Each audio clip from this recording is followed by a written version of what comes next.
আসসালামু আলাইকুম, কেমন আছেন সবাই? আলহামদুলিল্লাহ আমি ভালো আছি। নিপাস কিচেনে আপনাদের সবাইকে স্বাগতম। আজ আমি তৈরি করব থাই চিকেন ললিপপ।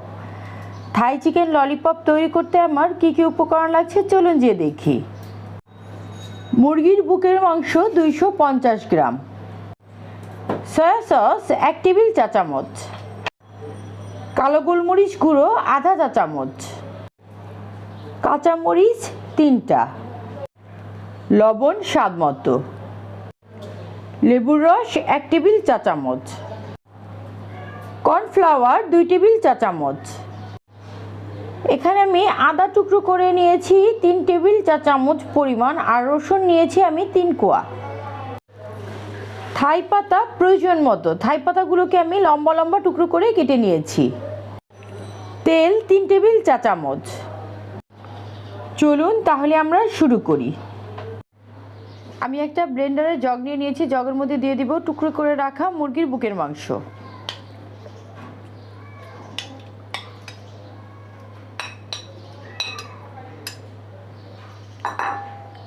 দিয়ে দিচ্ছি আদা রসুন, গোলমরিচ গুঁড়ো, সয়া সস, কাঁচামরিচ, লেবুর রস, লবণ, আর দিয়ে দিব কর্নফ্লাওয়ার। দিয়ে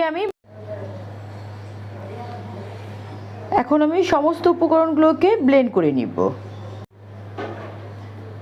সমস্ত উপকরণ দিয়ে আমার ভালো করে চিকেনটাকে ব্লেন্ড করা হয়ে গিয়েছে। এখন আমি একটা বলে ঢেলে নিব। আমি একটা বল নিয়ে নিয়েছি, বলের মধ্যে আমি চিকেনটাকে ঢেলে দিচ্ছি।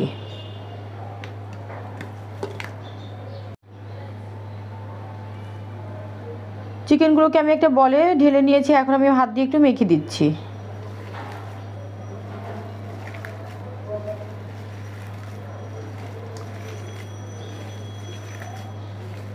খুব ভালো করে আমার হাত দিয়ে মাখা হয়ে গিয়েছে। এখন আমি এটাকে এক সাইডে রেখে দিব।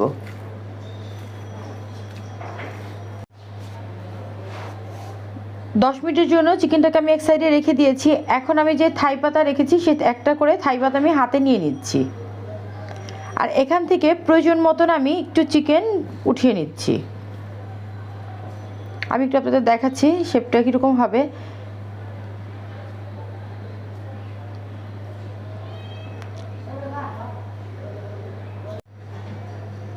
খুব চেপে চেপে ভালো করে থাই পাতা ভিতরে দিয়ে এভাবে করে আমার ললিগুলো বানাতে হবে। আর ললিগুলো যখন আমি বানাবো তখন কিন্তু থাই পাতা সম্পূর্ণ আমি ললির ভিতরে দিয়ে দিব না, একটু বাইরে রেখে দিব। বাকি ললিগুলোকে আমি ঠিক একইভাবে করে বানিয়ে নিব। সবগুলো ললি আমার বানানো হয়ে গিয়েছে। চলুন এখন আমরা ললিগুলোকে ভেজে নিই। চুলায় আমি একটা ফ্রাই প্যান দিয়ে দিয়েছি, ফ্রাই প্যানটা গরম হওয়া পর্যন্ত আমি অপেক্ষা করব। প্যানটা গরম হয়ে গিয়েছে, এখন আমি দিয়ে দিচ্ছি তেল। তেলটা দিয়ে একটু আমি ফ্রাই প্যানটাকে একটু ছড়িয়ে দিচ্ছি, তেলটা যেন চারদিকে ছড়িয়ে যায়। চুলার আঁচটা আমি মিডিয়াম হিটে রেখেছি। তেলটা গরম হওয়া পর্যন্ত আমি অপেক্ষা করব। তেলটা গরম হয়ে গিয়েছে, আমি একটা একটা করে ললি দিয়ে দিচ্ছি।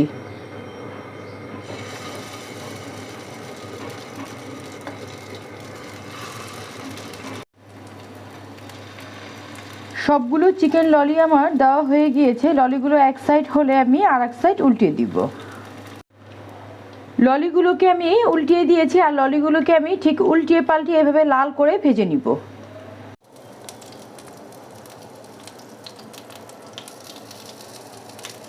ললিগুলোকে আমি উল্টিয়ে পাল্টিয়ে ভেজে নিয়েছি, আর ললিগুলো আমার হয়ে গিয়েছে। এখন আমি চিকেন ললিগুলোকে একটা ডিশে তুলে নিব। চিকেন ললিপপগুলোকে আমি একটা ডিশে তুলে নিয়েছি, সাথে দিয়েছি টমেটো সস।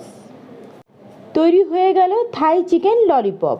আমার রেসিপিটি যদি আপনাদের ভালো লেগে থাকে তাহলে অবশ্যই লাইক কমেন্ট শেয়ার করবেন, আর যারা এখন পর্যন্ত আমার চ্যানেলটি সাবস্ক্রাইব করেননি তারা অবশ্যই সাবস্ক্রাইব করবেন। ধন্যবাদ।